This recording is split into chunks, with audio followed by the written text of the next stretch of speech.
Okay. So rules of the road. The big thing is, is really just keeping it positive. Everybody here will have had different experiences with knitting with Suri yarns and Suri blended yarns. And really everybody's experience here is an opinion. It is what has worked for them or what has not worked for them. And so I want to make sure everybody just is reminded that there's not necessarily a right or a wrong. We'd love to hear both. We'd love to hear what didn't work for you or what did. Somebody may say something worked for them and somebody else may chime in and say, hey, that didn't work for me. That's fine. Just keep it positive, and just respect everybody's opinion.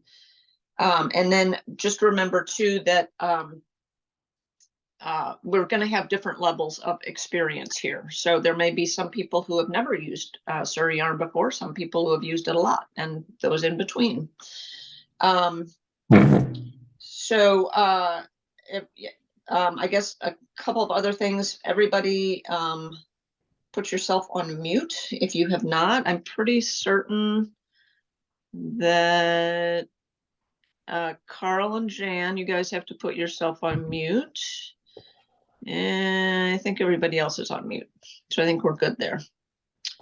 And then what we're also going to do, if you have something to say, I'm going to ask you to use the hand button at the bottom of the screen. And we'll do a little practicing with that so everybody can find their hand button. You can also use the chat button and type something in, and I will try to remember to look at the chat periodically. I confess last time around I probably wasn't super good at that, but I am always looking to improve. So to that end, I am going to ask everybody, using your hand, on your hand button, how many people here have used, would consider themselves experienced with using Suri yarn in knitting? See if everybody can find their hands.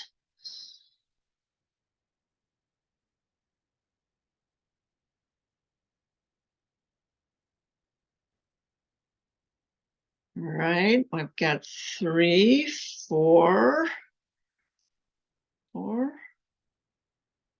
Let's see. We've got 5 people. Anybody else on here who thinks they're experienced? And that can be for either, what I will tell you is, I should have told you all this, the topics that we're going to cover tonight will be the types of garments that people use Suri in, and that will obviously also kind of fall back to the conversation we had last month about blends. So when we talk about garments, there may also be some discussion about blends that you use with your Suri. Types of stitches that people use and maybe have used successfully. Types of needles and the size of the needles. Again, the size will go to yarn weight. So yarn weights maybe or will be something we talk about as well.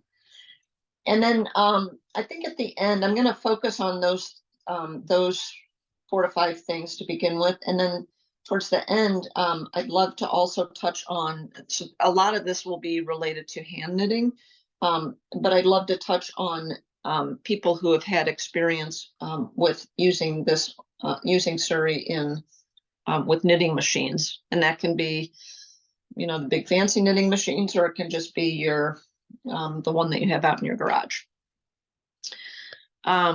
So, okay, so I think we have got probably 6 or 7 people who feel that they are experienced with using Suri yarn. So that is awesome that we also have beginners on here.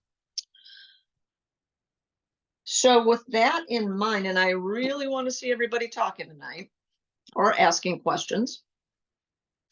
With that in mind, I guess the first topic, and again, these kind of all are kind of on top of one another, but I guess maybe let's first talk about yarn weights, because that will play into the types of garments and maybe the types of stitches and needle sizes, etc. So what yarn weights, if we're thinking about, and we'll use you know, the hand knitting things like, you know, fingering, lace, worsted, etc. What types of yarn weights have people had success with?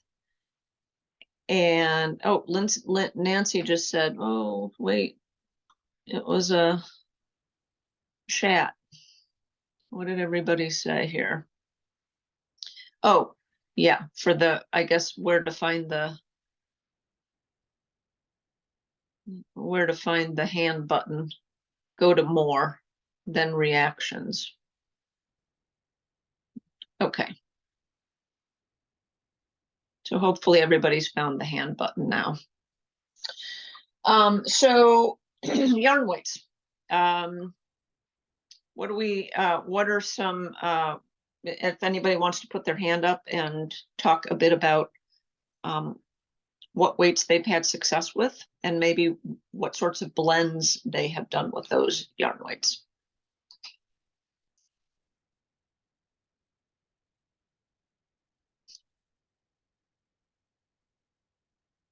Okay, Nancy, you go ahead and take yourself off mute. There you go. I'll learn to take my hand down also.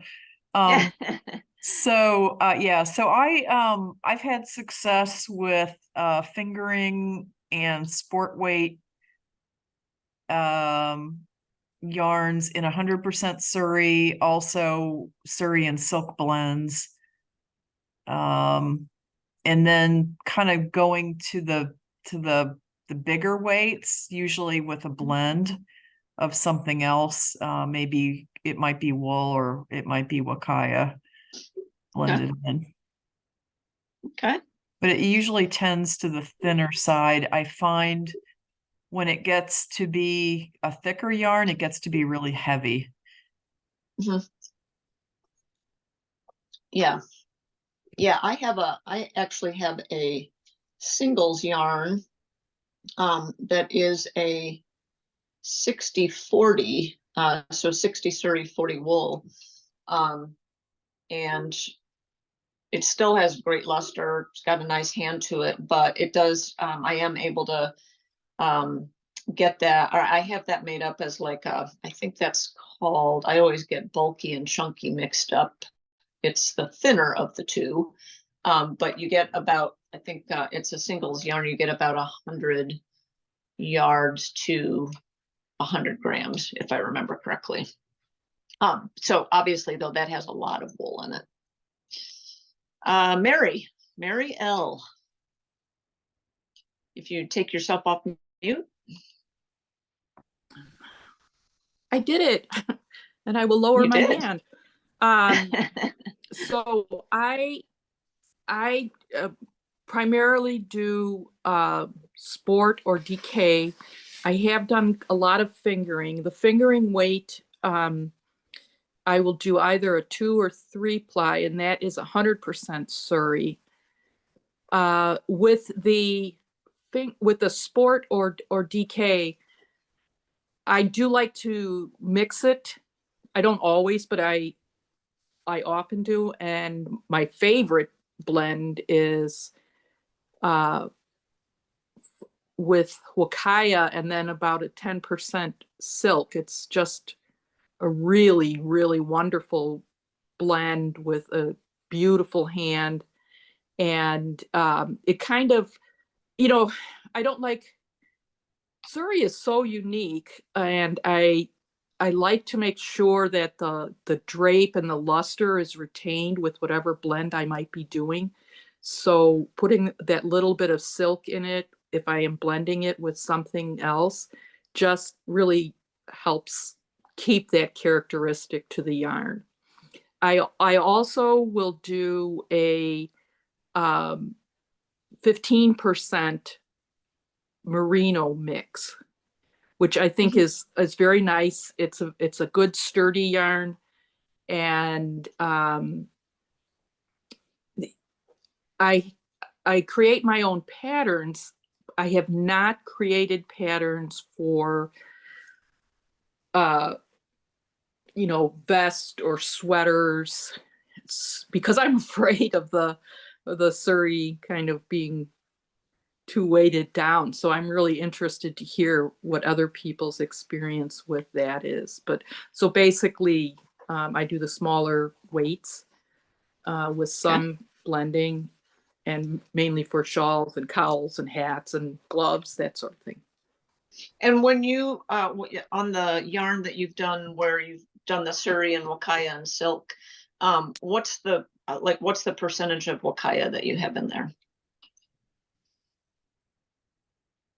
I try to do 45% of Suri, 45% Wakaya, and then 10% Suri. Okay, 10% silk. It can get expensive, so yeah. I'm sorry, 10% silk. Yes, it can get a little expensive with the silk. So I don't use a whole lot of it, but some. But I do like the balance of the Suri and the Wakaya. If you can get some beautiful Wakaya, it adds a little body to it. Okay. Christina Brew, you've got your hand up if you want to take yourself up. Yep. All right. So I just have I've used Suri a fair amount. I've got my own, obviously, and Wakaya as well.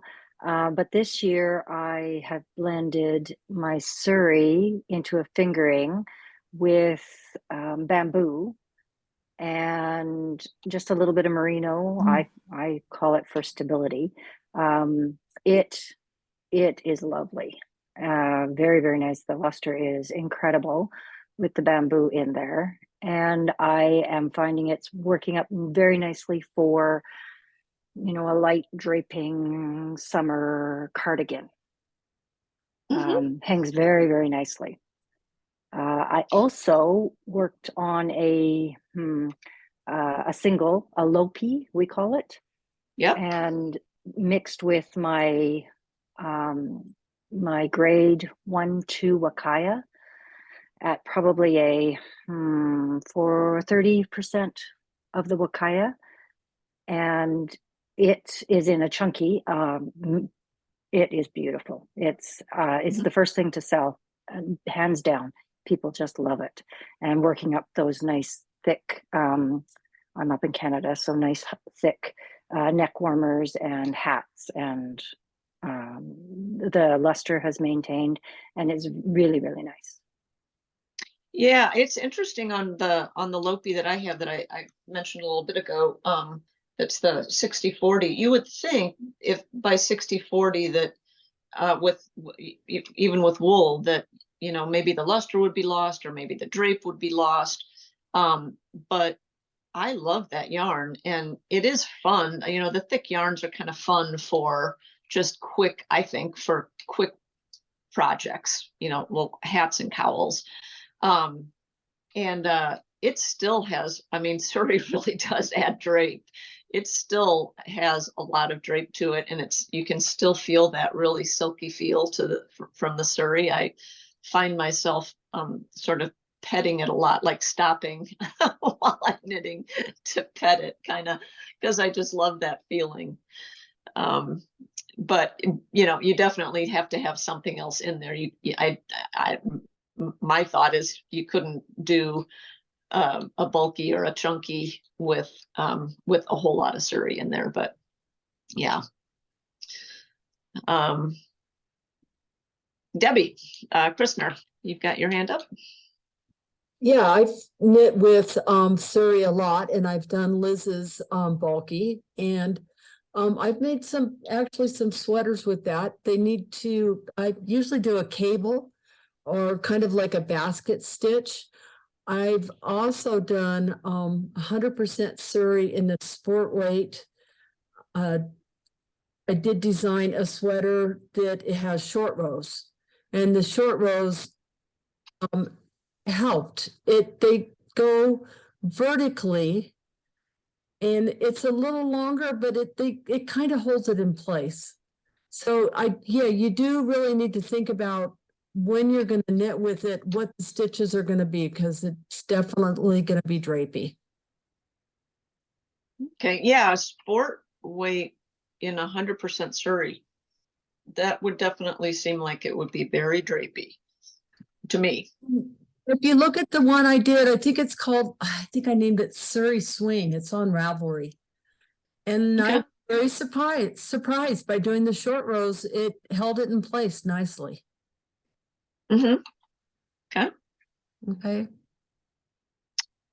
Let's see. Do we have any? Whoops. Let's see if we've got a chat.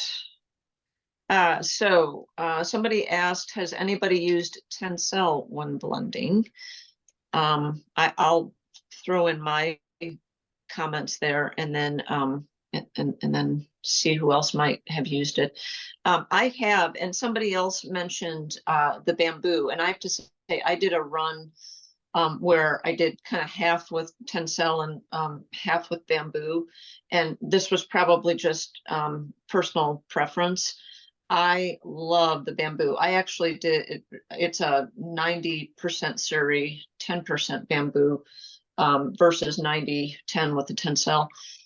I don't know what it was. It just the hand on the bamboo, I just thought was wonderful. And I really liked, I dye most of my yarns, and I just felt like the bamboo blend seemed to just really take the dye lovely. I know last week we talked a little bit about dyeing with bamboo and Tencel, and there was some thought that sometimes on both of them you'll get kind of white pieces that like don't absorb the dye. I did find that a little bit with the Tencel. I did not find that with the bamboo. That may have just been my kind of my luck, you know. So I don't know. I'd love to know what others might think. Tilly. Hi. I very early on when I had alpacas, and we're talking 20 some years ago when I had this done, I blended a 50-50 Wakaya Suri blend. And I had a lady who was a master knitter, because I am not. She actually lived in Canada. She knit me a full fisherman knit sweater out of it. I don't know. I might be able to show it to you. It's got, you know, popcorn and cables and all sorts of very fancy stitching. And I have to say, it's interesting. The blend made a very heavy sweater. But when you put that sweater on, it almost becomes a part of you. It's amazing. You don't feel the weight once you put it on. It's a beautiful sweater. It has maintained its shape. It's maintained the luster of the Suri, and it has the most incredible feel. It's really beautiful, but you have to be aware that blend does make a very, very heavy sweater. It was, I'm going to say, and it's hard for me to remember then, but looking at it, I'd say it was a sport weight blend, 50-50 Suri Wakaya. And it was a beautiful blend. I sold all the yarn of that I did. But if you make a sweater with that blend, you do have to be conscious of the weight of the finished product. But interestingly enough, once you put it on, it almost becomes a part of you. It's fascinating. That's neat. Thank you very much for sharing. Anybody else? Has anybody else used? I'll circle back a little bit. Has anybody else used Tencel with their Suri.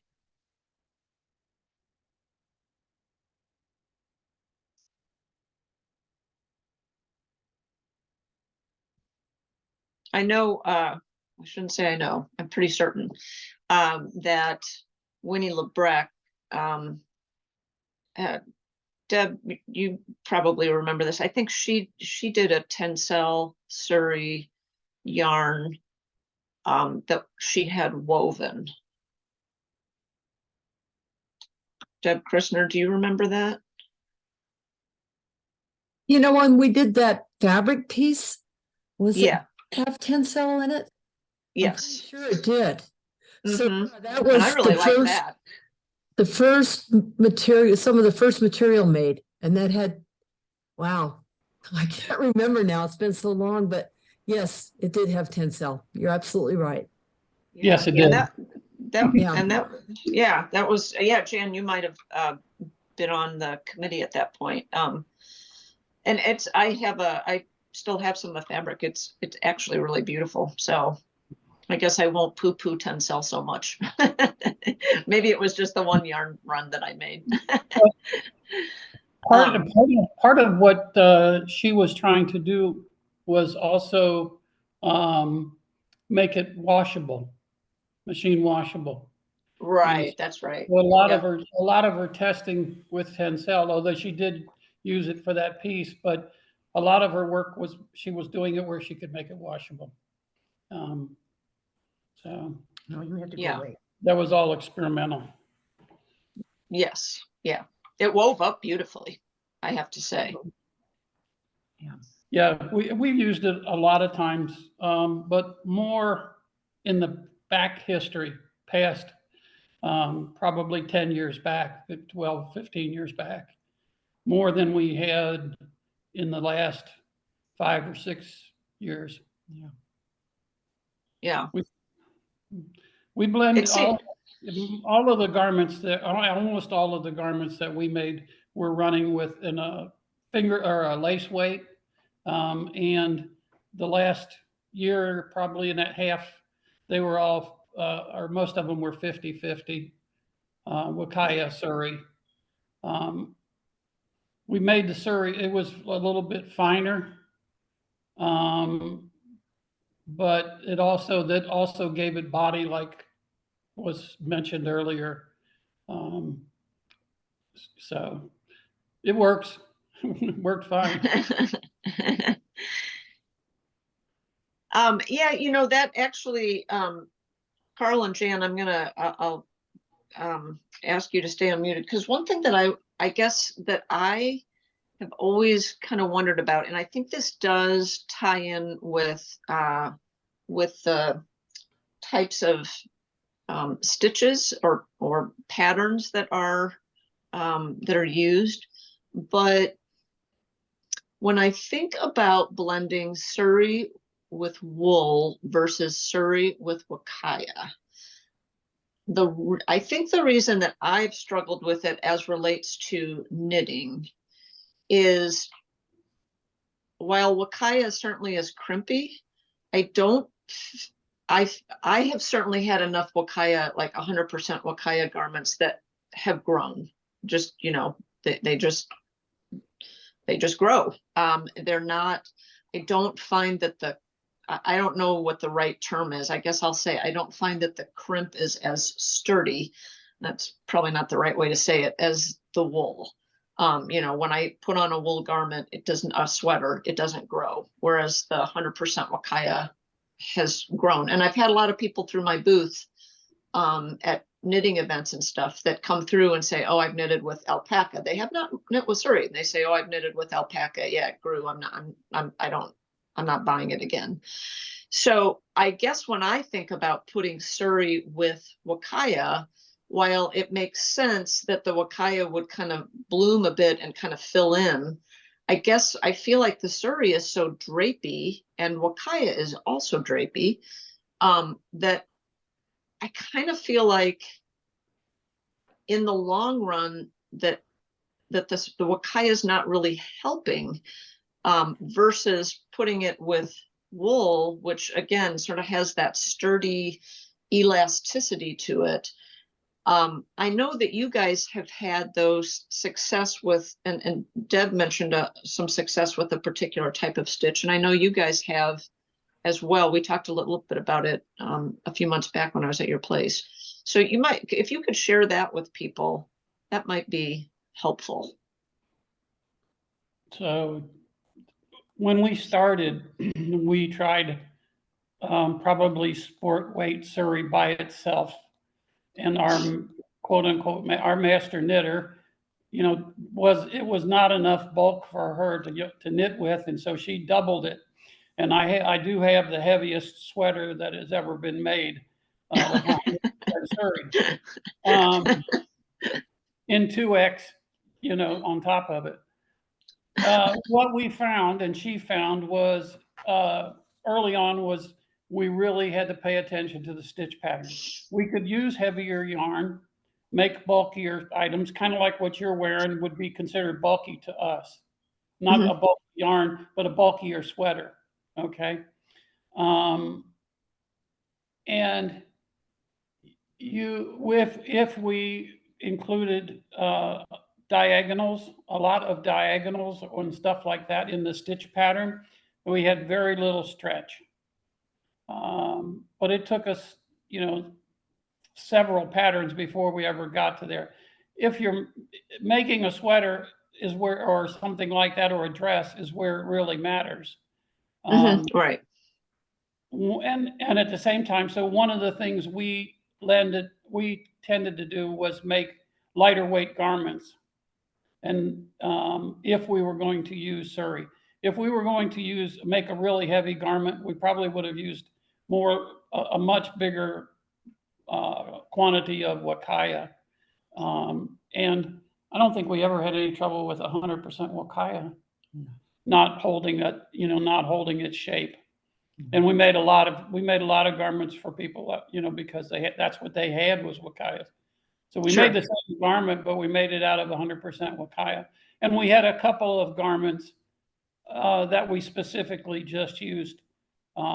We wanted that heavy, really heavy garment, and we used Wakaya for that. We wouldn't. If I did, like, you know, if we were thinking of the garment you're wearing, I don't think we would do 50-50 Surrey. It might be 20% Surrey or 20% silk or something like that, because you just have to have the strength of the Wakaya. And we did very little with wool because we had no way to process it. So. Got it. Yeah, you know, one thing too, and maybe we'll touch on this a little bit more with the knitting machine thing, because I think you guys have clearly you guys have done a lot with the knitting machines, and I'm not a savvy enough knitter to understand, only to observe. It seems like Surrey yarns made from a knitting machine, I feel like the garment does hold its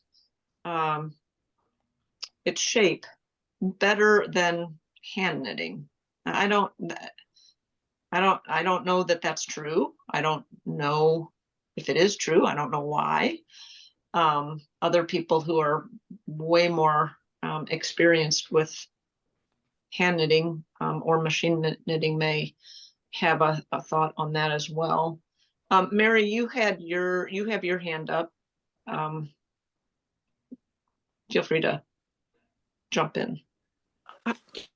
Yeah, I was, you know, in this discussion about Surrey, and if you're going to make a garment, is it going to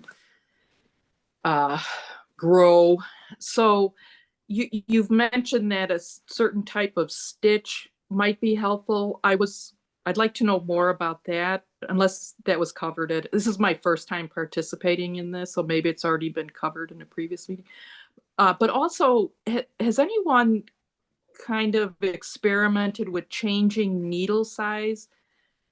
So maybe your needle size is smaller on the top and a little larger on the bottom, so your gauge is different, and therefore the weight would not. I was just wondering if anyone's tried it and if it makes any difference in how the garment wears. Are you talking about having a different gauge at different parts of the garment, or just generally if the pattern calls for a certain gauge, you make the adjustment if you're using Suri? Is that what you're wondering?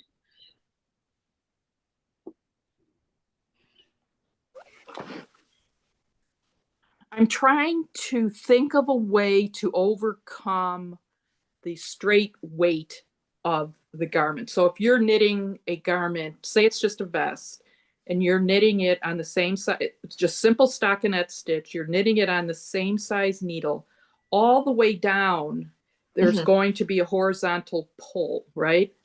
So if you change the size of your needles partway through so that the needle is getting larger as you go down, obviously, the shape is going to be, unless you're changing you're decreasing the stitches, the shape is going to be flaring.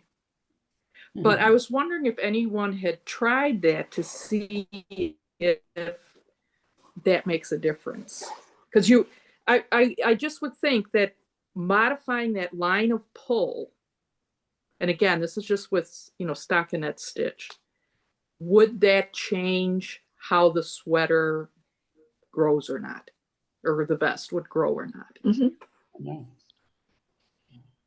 We've never tried that. I'll put it that way. I don't know if it would or not.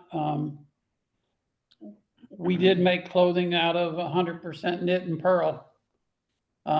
So, and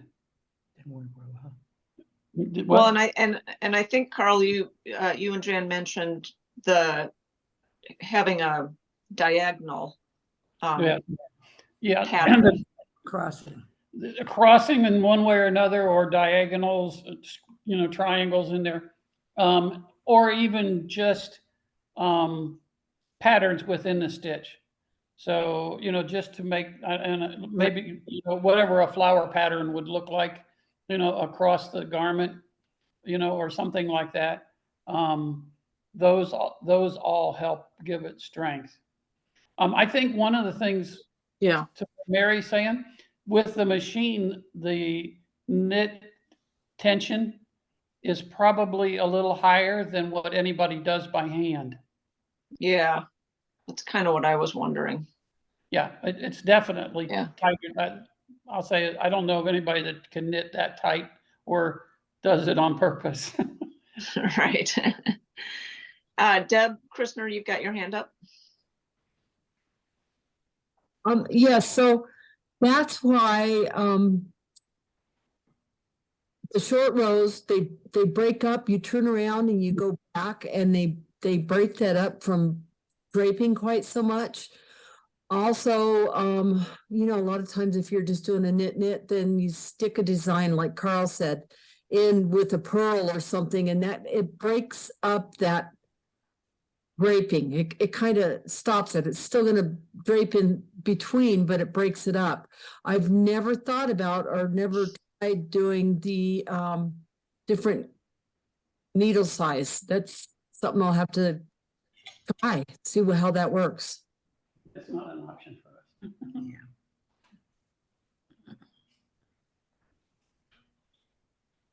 Okay. Let me see if we've got any comments.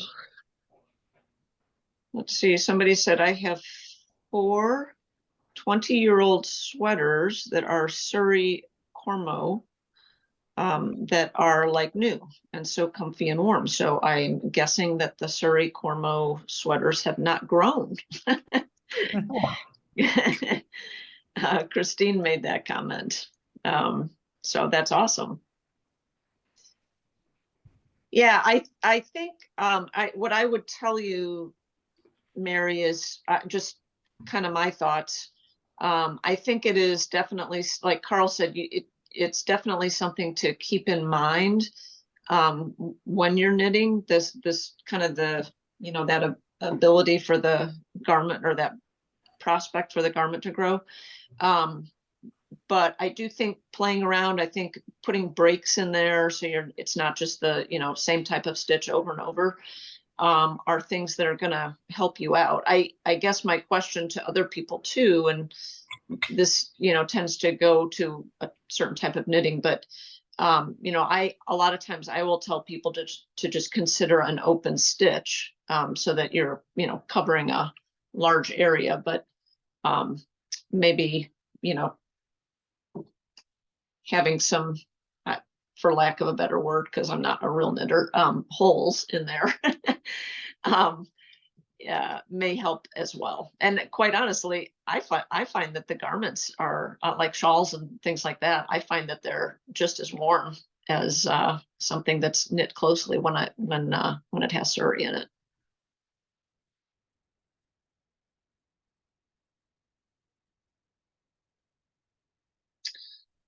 Okay, good. Any other thoughts on this? I think hopefully this has been helpful. Is that Mary, is any of that helpful for you? Yeah, I think actually I had not thought about the different stitches, because certainly if you're doing some kind of cross stitch, you are deflecting. I don't know if I'm using the right language here, but I think of it as physics, right? Things are being pulled down if there's a straight line stitch. Well, if you interrupt that with something, it's going to stop the pull. So either the stitch, or I still want to try the change in needles, maybe the combination of selecting a stitch or a few stitches, or or whatever. Try to find a stitch that would work, to see if it's. I don't know how you test it though, because you'd have to. It would take a long time, right? You'd have to wear it and mark how long it's going. Okay, month 1, has it stretched? Month 2, has it stretched? That's so I'm not sure exactly how you would test it accurately. Yeah, that's probably part of it, is just making it and seeing how it works. Yep. And then a year from now you say, well, okay, that worked. Now I'll make a bunch of them, or nope, back to the drawing board. Yeah. Okay. Well, I appreciate the discussion. Sure. So I guess maybe that the just kind of another topic that I wanted to bring up, and this may go to people who are pretty seasoned with using suri, is the type of needles that you all use. Now that can be size, but also just because suri is kind of slick, I'm curious if there's anybody out there, particularly for hand knitting, who may say, oh, this is the type of needle I love with, that I use with suri and I love it, or I've tried this, it didn't work, etc. Any thoughts on that at all? Oh, Yvonne. Can you get yourself off mute? Or maybe there you go. Smarter than the iPad. So in my experience, I knit a lot of socks and I knit a lot of shawls. And I find on my socks, I like metal needles, like the Addy turbos for my socks, just because I like the way they slip on the smaller stitches. When I'm working on shawls, I like wooden needles. It's just when you get that many stitches on there, and if you've got really slick needles, they tend to wander off if you're paying attention. So I like the grippiness of the wood needles for anything that's not socks. And I like wood needles for socks as well, but I like the way they flow off the needles with the metal needles better. Yeah, for socks.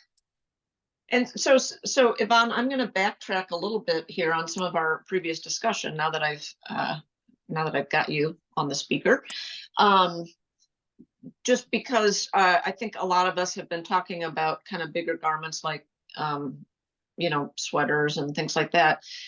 With regards to the socks, just remind us again, I know you were on the call last time when we talked about blending, but what are the, for the socks, what are the types of blends that you typically use So with your Suri? So my blend that I started with was 70% Surrey, 20% wool, and 10% nylon. I've since started Okay. replacing my nylon with mohair. Okay. And and that blend, both blends, I run them through like my sock machine. Both of them go through my sock machine very nicely. And then I usually, I knit tubes, and then I knit in heels, toes, and cuffs in a different color. Okay. But I don't have any problems with that particular blend. I think the wool and the nylon kind of give it a little bit of strength for wearing purposes, where 100% Surrey, I don't know how they would wear. Yeah. So Yeah. since it is so drapey, I mean, if you had knitted a pretty tight cuff, you might be able to get them to stay up, but I just think they'd slide down too much. I think for socks, you almost need that little bit of wool. And whether there's debate out there for whether you need nylon, don't need nylon, it's, I guess, a personal preference. But when I first started, I was told I needed to have nylon. So Yeah. Yeah. I've been doing a lot of, I guess as they would say here in Missouri, cogitating on your comment from last week, where I kind of learned about the mohair, as you said, being nature's nylon.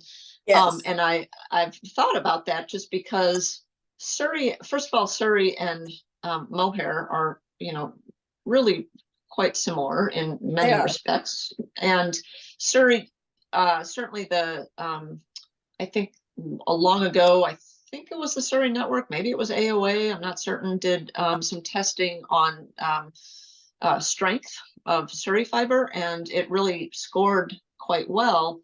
And so I guess I kind of come back to, I wonder if you're using Surrey, I wonder if you really need something else in there like that to add strength. I don't know the answer. That's kind of popped into my head a few times. After having probably worked with it and thought about it a little bit, you probably don't with Surrey, but you might with Wakaya. Yeah. Possibly. Yeah.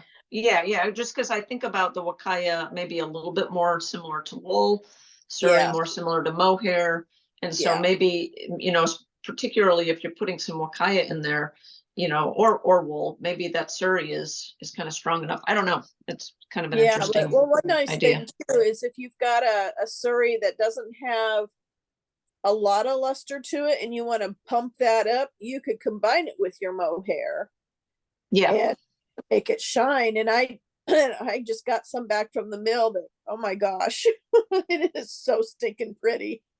You just want to look at it because it's so pretty. But if anybody wants any mohair to play with, please let me know, because I have more than my fair share and I'm happy to give it to you. All right. Thank and you. I've got color. So yeah, just reach out and let me know if anybody wants to play with any of the mohair.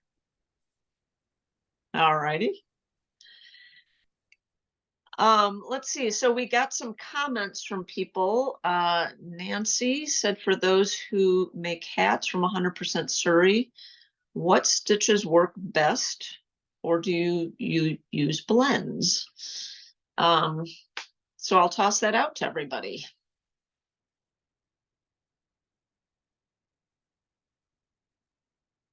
Any thoughts on if is anybody out there making hats with 100% Surrey? Let's see here. We gotta go back here. We're laughing. Carl's being a smart ass. Are you laughing because that seems like a ridiculous idea, or I have to tell you, Carl, actually, No, because the stitch pattern we used for hats was whatever a nifty knitter lets you use. no. Because Jan made hats like crazy out of our early fiber. Surrey would make a nice slouch hat. Yeah. But Yes, and that's one thing we always thought about trying to putting it out there, but it was not a good thing for the machine to make. So we never did it. But, yeah, I do a fair number of slouch hats. I will say that I have a yarn that's a 85 Surrey 15 wool, and just from a hand knitting perspective, I feel like it needs for hats, for the part that kind of goes around your head and holds it on your head. Like I just feel like seems like it needs a little bit more of something crimpy. I won't, wool or wakaya, but something more than 15%. I've tried the one with 15%, and it just didn't, again, maybe it was the stitch I was using, but it didn't seem like it, when hand knit, it didn't seem like it held its shape real well. Now, that being said, again, going back to my observations with regards to knitting machines, Deb Christner took some of my 90 Surrey, and I think at that time it was 10% silk yarn, fingering weight, and had somebody in her area with a hat making machine, knitting machine, knit one up. And the good news was that it really doesn't grow. It had a really nice tight stitch to it. The sort of bad news was it didn't even stretch very much. It was because there really wasn't anything in it that had any kind of elasticity to it.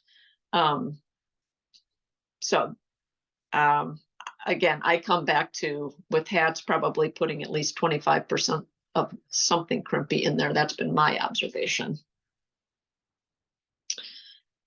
Let's see, we had a couple of other comments. Let's see, Christine's iPad. Christine said, I like wooden needles, warmth and quiet, mostly scarves and hats, never made socks. And Janice's iPad, as a new Surrey farmer, I'm getting ready to send some fiber to a mill for yarn. If I blend 50% Surrey and 50% Wakaya, what weight sells best? DK, sport, worsted, something finer? What do people think who do the Surrey Wakaya blends? Jan would say sport. Okay.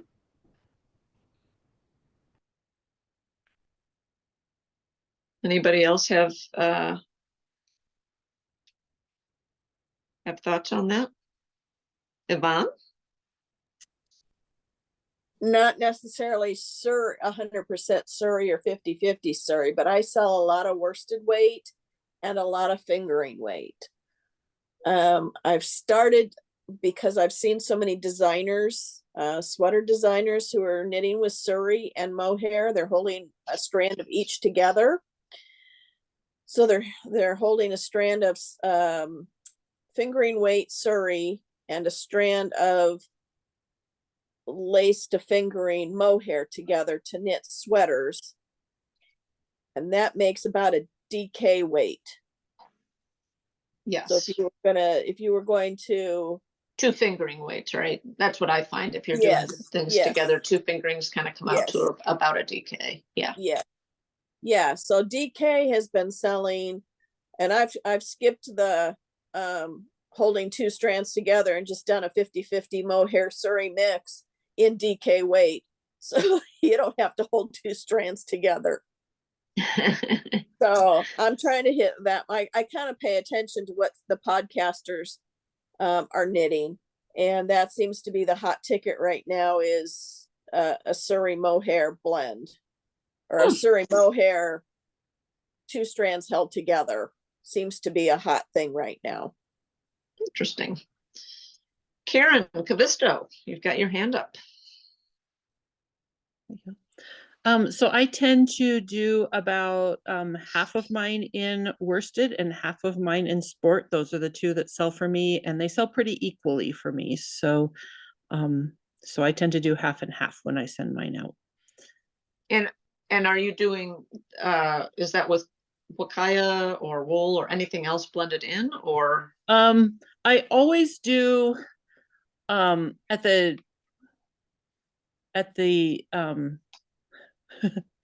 mind is blanking here. At the sport weight, I always do 10% either wool or silk or whatever. And when I go up to worsted, I usually do a 20% either wool, wakaya, or silk. So yeah, my mill that I have been using for years, which unfortunately closed last year, could not handle 100% Suri. So I always had to throw in a little something. Got it. But you're doing a worsted with just 20% of Yes. maybe silk, but also maybe something crimpy in there. Interesting. Yes. Okay. And do you, so you're selling that? Are you knitting with it? I know you're a big weaver, but you're knitting with it? Some. Yeah, some I do weave more than I knit, but yeah, I have knit with it. I've made some hats and some scarves with it out of knitting. Yeah, and I prefer metal needles, but I always knit on metal circular needles. Even if I'm not going circular, I always knit on circular needles. So Okay. Interesting. Okay. Good. Thank you. uh-huh. Any other thoughts on any of these topics? I may, if not, I can turn our attention a little bit. We've talked a little bit about knitting machines, but can turn my attention to that. Let's see. Wait, we've got another chat. Oh, somebody said thank you. Oh, that was Janice who had asked the question about the 50-50. Okay.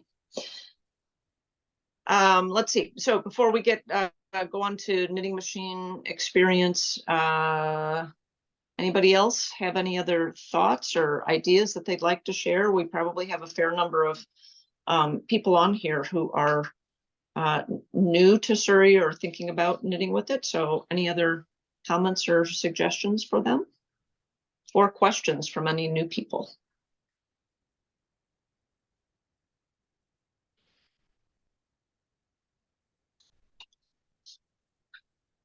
Okay, so Carl and Jan, obviously you guys have had a lot of experience with knitting machine, using knitting machines with Suri.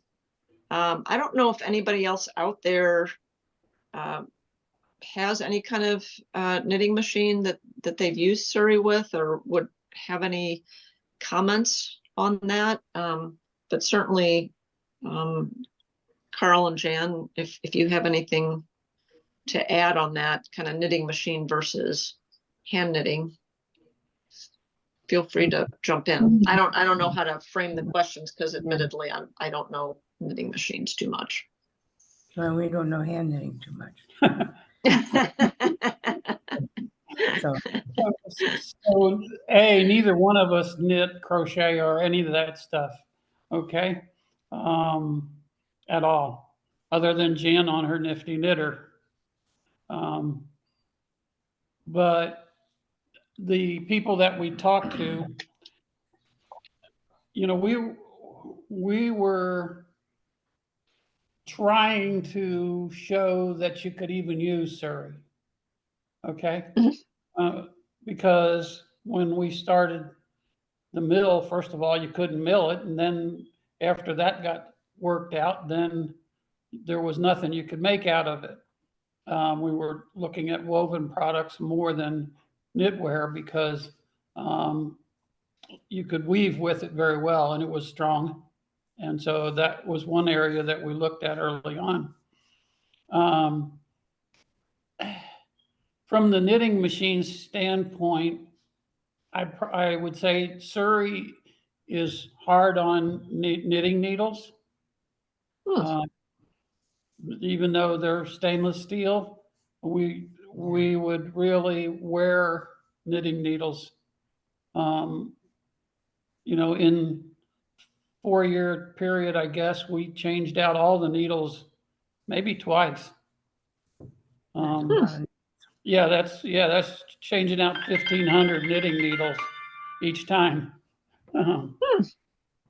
It just seemed to wear on it. You know, most of the yarn was all the same size to run our patterns on. So they would just wear a groove, or they would wear the tip right off of the knitting needle, where it would cut the tip off basically of the knitting needle.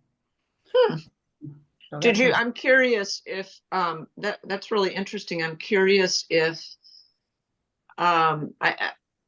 did you have any interaction or conversation with like the sales rep, or, you know, the, like, With the Shima people, not yeah, really. just in terms of, like, I'm curious if they would say, oh yeah, that's pretty normal, or wow, that's pretty amazing relative to everybody else out there, you know, using cotton and wool.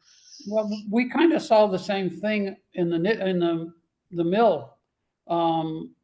You know, where we went spinning, you know, on the spinning frame and things like that. When you were making really fine yarn, but it was all made out of Suri, we saw a lot of where it would cut a groove in something. So that was a little bit different. I guess you know, for everything we did, it was almost all experimental. Like I said, we had a master knitter, and she would play around with things, but she was pretty good at figuring out what she wanted to do to make a hand knitting garment work. And the biggest thing was they just needed to be lighter. And one of the other things that hasn't been mentioned here is the cost of the garment. Because the heavier the yarn, the more expensive the yarn is, and the more expensive the base price of a garment can be. That's one of the reasons that we stayed with lighter weight garments and things like that.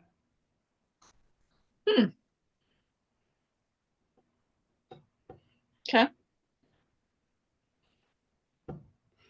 Yeah, there's more things to think about when you get into with the knitting machine, because you can't overcome anything yourself. You have to overcome it in the machine and do what the machine will let you do. That's probably the biggie. Yeah. So Dana, and I'm not going to say your last name right, Fejes? Dana Fijis. Fijis, wow. Okay, I got that wrong. So go ahead, unmute myself. Yeah, may I go? I didn't want to jump ahead. Okay, awesome. Yeah. Thank you. So actually, I have questions for Carl. So I'm glad you're on. Thank you. I have two questions now after you spoke about Suri and your machine. So we do have an industrial knitting machine here too. Right now, we only knit with Hukaya yarn. And I'm kind of curious, you mentioned much more wear and tear on your machines. I guess my question on that was that only when you ran 100% Suri yarn, or did you experience that also when you had like a blend, if you did like a 50-50 yarn? And my second question for you was knitting with Suri yarn, again, looking at either 100% Suri or a blend, how did your takedown values have to change compared to knitting with Hukaya yarn only? I have no idea. I'm sorry. We did not operate the machine whatsoever. Jan and I did not. We were responsible for what we had to make and what we were making, what they were trying to make with the machine. So I really don't know what takedown rates would be even. I hate to say that I'm that dumb, but that's really the truth. That's all right. Thank you. Yeah. I was asking just not necessarily specific numbers, but I found when we started out and we had practiced a little bit with polyester yarn, because they were cheaper. You know, we didn't even try much with those, but the computer guided values were too fast when I started using alpaca yarn. I definitely had to slow things down. Otherwise, it was just pulling down too fast. So I was kind of curious. I know what you mean pulling down now. Yes, I understand. Now I remember where it is. I was just kind of curious if with Suri, right, like different structure of the fiber, how is it acting, behaving in the machine differently, where you may recall certain adjustments that you needed to make compared to knitting with Hukaya yarn only. Sorry, very, very technical question here. So sorry about that. But yeah, I mean, Jan's saying that basically every batch of yarn that we ran, because we were running other people's yarn in small batches, relatively small batches anyway. So they were all different when you applied them to the pattern. And it just, every time you started a new batch, you had to just fiddle with the adjustments. Tweak it. You had to tweak it, as Yeah. we said. Okay, yeah. As far as Suri versus straight Wakaya, I don't think I know, because we use the same machine for everything. But it's just one of those things that you can see sometimes, like you just see grooves that you wouldn't see. That it was surprising that it happened, that it cut. And then, you see stuff when the metal gets cut and you're like, wow, that really, it had to do with the yarn. We knew that in the Suri yarn, we just felt like it was just a little bit more abrasive at that kind of, with that thickness that we were doing, which was very, very thin. Well, thank you so much. No, that's excellent advice. Thank you. I would have never thought about that, especially with the wear on the needles. Thank you for sharing. For what it's worth. So Karen Cavisto, you have your hand up. I don't know if your hand is, like, if you have something new, or she just put herself on mute. So I'm thinking that means Let me unmute. Okay. Oh, Here I am. Yeah, so I have the Addy Express knitting machine right here. And this is a hat that I made on it. It is an 80% Suri and 20% merino that I knit on this machine right here. So it's basically just a tube so it's reversible. And so it's doubled, and yeah, it knit up on this really nicely. So it's worsted weight. Okay. Yeah, that's your 80/20? Yeah, that's an 80/20 worsted. Yeah. So it worked really well on the machine. The machine loved it. Some yarns it doesn't like, it dropped stitches or tuck stitches, but it really liked the Suri a lot. It's always good to keep your machine happy. Yes, it is. A lot less repair work to do. Let's see. Christine said, I have a knitting machine that Joanne's Fabric sells. I like it and have knit with 100% Suri shawls and scarves. Works well and fun. Oh, Christine asked a question that we haven't touched on. What kind of soap do people use to wash their finished items? Sorry, I'm maybe switching gears here with away from the knitting machine, but if anybody has a thought on soaps. I don't know if I'm on. We used Free and Gentle. It's a over-the-counter product, because we were also concerned with any residue from the soap, especially if you're making garments that go next to the skin. We wanted a soap that that wouldn't leave any residue or anything that would harm somebody that was allergic to those things. So that was the closest we thought we could come to making them not getting into an allergic reaction problem with the soap. Sure. Any other thoughts from people on that one?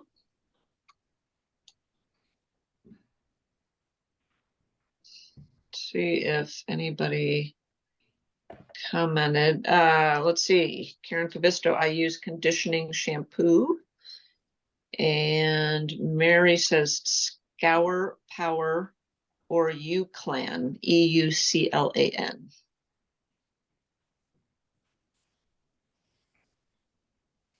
Okay. Good. All right. Any other, it's 10 after 8 Central Time. Any other thoughts from people, questions, comments, topics we didn't hit that you'd love to have us talk about?